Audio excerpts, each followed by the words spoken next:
Hi friends, welcome to news pocket. Karnataka government కొన్ని వేల కోట్లను జస్ట్ ఉచితాలను పంచడానికి అప్పుగా తీసుకుంటున్నట్లు వెలుగులోకి వచ్చింది. తాజాగా కాగ్ నివేదిక ఈ సంచలన నిజాలను బయటపెట్టింది. ఏకంగా ఉచితాలను పంచడానికి 2023 అండ్ 24 ఆర్థిక సంవత్సరంలో 63,000 కోట్లను అప్పుగా తీసుకున్నట్లు కాగ్ నివేదిక వెల్లడించింది. అంటే జస్ట్ ఉచితాలను పంచడానికి మాత్రమే ఇన్ని వేల కోట్లను అప్పుగా తీసుకుంటే ఇక రాష్ట్ర అభివృద్ధికి మౌలిక వసతుల సదుపాయాల కోసం ఇంకా ఎన్ని వేల కోట్లను అప్పుగా తీసుకుని ఉండొచ్చో ఊహించుకోండి. దీన్ని బట్టి చూసుకుంటే కర్ణాటక గవర్నమెంట్ పూర్తిగా అప్పుల్లో కూరుకుపోయే పరిస్థితికి నెలకొంది అని స్పష్టంగా అర్థమవుతుంది.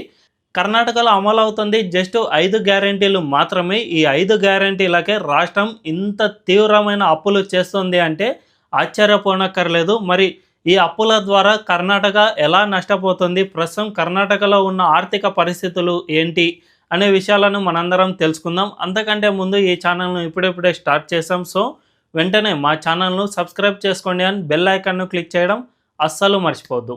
ఇక డీటెయిల్స్లోకి వెళ్తే కర్ణాటక గవర్నమెంట్ తాజాగా రాష్ట్ర అసెంబ్లీలో ఈ కాగ్ నివేదికను అయితే బయటపెట్టింది. ఈ నివేదికలో 63,000 కోట్లను అప్పుగా తీసుకున్నట్లు బయటకు వచ్చింది.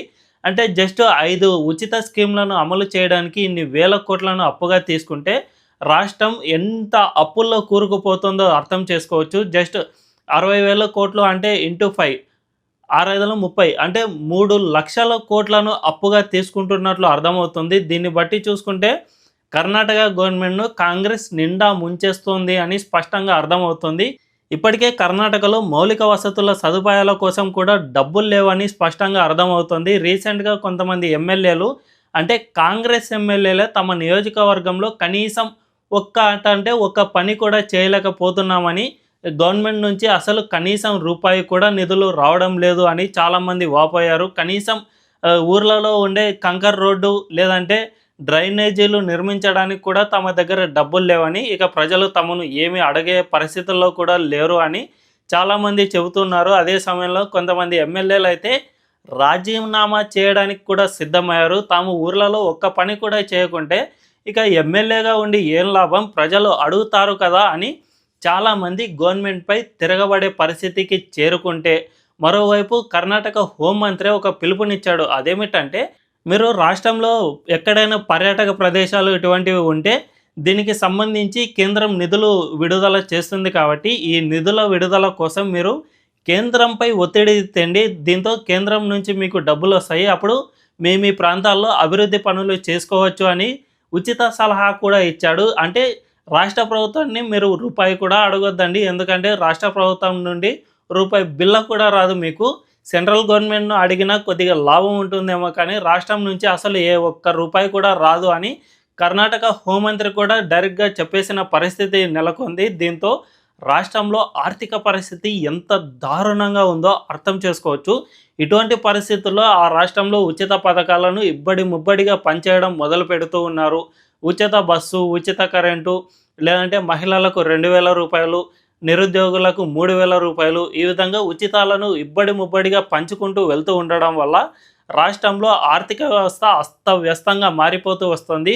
అదే సమయంలో ఇటు తెలంగాణలో కూడా ఇటువంటి పరిస్థితి నెలకొంది. తెలంగాణలో కూడా కాంగ్రెస్ గవర్నమెంట్ తాము అధికారంలోకి వచ్చిన వెంటనే హామీలను అమలు చేయడం మొదలు పెట్టాము అని కాంగ్రెస్ గవర్నమెంట్ చెబుతోంది. ఇక్కడ కర్ణాటక కంటే ఒక హామీ ఎక్కువగానే ఉంది. అంటే కర్ణాటకలో 5 గ్యారెంటీలు ఉంటే తెలంగాణలో ఒక హామీ ఎక్కువ, అంటే 6 గ్యారెంటీలు అమలు చేస్తోంది. కాబట్టి దీనికి మరింత ఎక్కువగా డబ్బులు ఖర్చు అయ్యే అవకాశం ఉంది. తెలంగాణలో ఫామ్ అయిన 1 ఇయర్ అంటే ఫస్ట్ 1 ఇయర్లోనే 1,24,000 కోట్ల అప్పు చేసింది. అంటే పరిస్థితి ఎంత దారుణంగా ఉందో అర్థం చేసుకోవచ్చు. సంవత్సరానికి 1,24,000 కోట్లు అంటే 5 సంవత్సరాలకు దగ్గర 6 లక్షల కోట్ల అప్పు అవుతుంది. ఇప్పటికే తెలంగాణ రాష్ట్రానికి మొత్తంగా 7 లక్షల కోట్ల అప్పు ఉన్నట్లుగా గవర్నమెంటే చెప్పింది. కాబట్టి ఈ 7 లక్షలకు మరో 6 లక్షలు కలిపితే 13 లక్షల కోట్ల అప్పు మిగలనుంది. అంటే కాంగ్రెస్ గవర్నమెంట్ 5 ఏళ్ళు పూర్తి కాగానే తెలంగాణకు 13 లక్షల కోట్ల రూపాయల అప్పు మిగిలే అవకాశం ఉంటుంది అని ఆర్థికవేత్తలు చెబుతూ ఉన్నారు. దీన్ని బట్టి చూసుకుంటే తెలంగాణ గవర్నమెంట్ కూడా అంత ఈజీగా ఏమీ లేదు, ఇది కూడా తీవ్రంగా అప్పుల్లో కూరుకుపోయింది అని స్పష్టంగా అర్థమవుతుంది.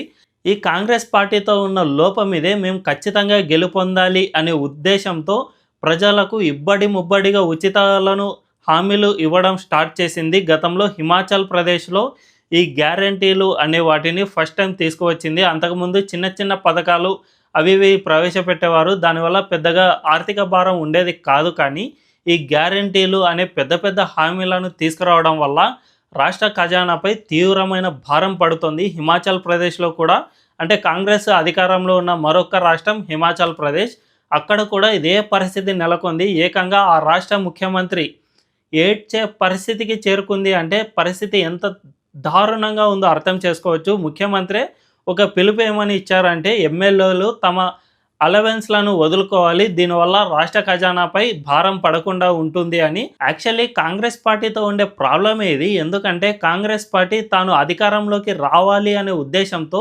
ఎన్నో ఇబ్బడి ముబ్బడిగా ఉచిత పథకాలను అమలు చేయడం మొదలుపెట్టింది. ఈ ఉచిత గ్యారంటీలు అనేవి స్టార్ట్ చేసింది హిమాచల్ ప్రదేశ్లోనే తొలిసారిగా కాంగ్రెస్ గవర్నమెంట్ స్టార్ట్ చేసింది.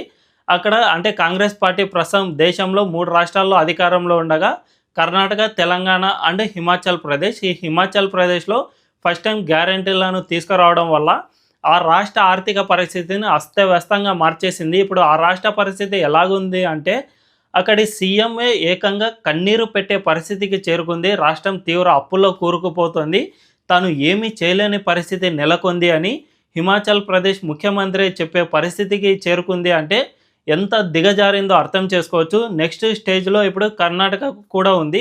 ఎందుకంటే కర్ణాటకలో కాంగ్రెస్ పార్టీ అధికారంలోకి వచ్చి 2 ఏళ్ళు పైనే కావస్తోంది కాబట్టి ఇప్పుడు ఆ రాష్ట్ర పరిస్థితి కూడా అంత దారుణంగా తయారైంది. ఇక తెలంగాణ విషయానికి వస్తే తెలంగాణలోనూ అధికారంలోకి వచ్చిన ఒక 1 ఇయర్ లోపే 1,24,000 కోట్ల అప్పు చేశారంటే భవిష్యత్తులో ఇంకా ఎన్ని వేల కోట్ల అప్పు చేస్తారో తెలియని పరిస్థితి నెలకొంది. కాబట్టి ఈ ఉచిత పథకాలు అనే వాటిని ఇప్పటికైనా కాంగ్రెస్ గవర్నమెంట్ చాలా ప్రమాదకరమైనవి అని గుర్తించాల్సిన అవసరం ఉంది. నిజానికి గతంలోనే కాంగ్రెస్ పార్టీ జాతీయ అధ్యక్షుడు మల్లికార్జున ఖర్గే ఇదే విషయాన్ని స్పష్టంగా చెప్పేశారు. మీకు ఉచితాలను అమలు చేయడం చేత కాకపోతే అసలు ఆ హామీలను ప్రకటించవద్దు, దీనివల్ల పార్టీ ప్రతిష్ట దెబ్బతింటోంది అని కాంగ్రెస్ జాతీయ అధ్యక్షుడు మల్లికార్జున ఖర్గేనే స్పష్టంగా చెప్పేశారు. ఇది మహారాష్ట్ర ఎన్నికల్లో, అసెంబ్లీ ఎన్నికలు జరిగే సమయంలో ఈ వ్యాఖ్యలు చేశారు. సో కాంగ్రెస్ పార్టీ కూడా ఈ ఉచితాల వల్ల చాలా ప్రమాదం, రాష్ట్రాలు అప్పుల్లో కూరుకుపోతున్నాయి అని స్పష్టంగా గ్రహించింది. మరి ఇప్పటికైనా ఈ అధికారంలో ఉన్న రాష్ట్రాలు కర్ణాటక కానీ తెలంగాణలో కానీ ఈ ఉచిత పథకాలను ఆపేయడం చేస్తే చాలా మంచిది. అటు రాష్ట్ర ప్రజలకు మంచి చేకూరుతుంది, ఇటు ప్రభుత్వాలు కూడా ప్రభుత్వాన్ని సజావుగా నడిపించేందుకు ఆయా ప్రాంతాల్లో మౌలిక సదుపాయాలను అభివృద్ధి చేసేందుకు వీలవుతుంది. లేకపోతే ప్రస్తుతం కర్ణాటకలో పరిస్థితి మాత్రం చాలా దారుణంగా తయారవుతుంది. అక్కడ జస్ట్ ఉచితాలకే 63,000 కోట్ల అప్పులు తీసుకున్నారు. అదే సమయంలో రాష్ట్రంలో ఎక్కడ కూడా కనీసం రోడ్లు, డ్రైనేజీలు కూడా నిర్మించే పరిస్థితుల్లో ఎమ్మెల్యేలు లేరు. అంటే పార్టీకి ఇది తీవ్రంగా నష్టం కలిగించే అంశం అనే చెప్పుకోవచ్చు. మరి ఇప్పటికైనా కాంగ్రెస్ ప్రభుత్వాలు వీటిని గ్రహించి ప్రజలకు నయాను భయాను నచ్చజెప్పుకొని మెల్లిమెల్లిగా ఈ పథకాలను తగ్గిస్తూ వస్తే అందరికీ మేలు చేకూరుతుంది అని నేను భావిస్తూ ఉన్నాను. మరి ఈ విషయంపై మీ అభిప్రాయం ఏంటో ఖచ్చితంగా కామెంట్లలో తెలియజేయండి. అండ్ ఈ వీడియో కనుక మీకు నచ్చినట్లయితే మా ఛానల్ను ఖచ్చితంగా సబ్స్క్రైబ్ చేసుకోండి అండ్ బెల్ ఐకాన్ను క్లిక్ చేయడం అస్సలు మర్చిపోవద్దు. Thank you.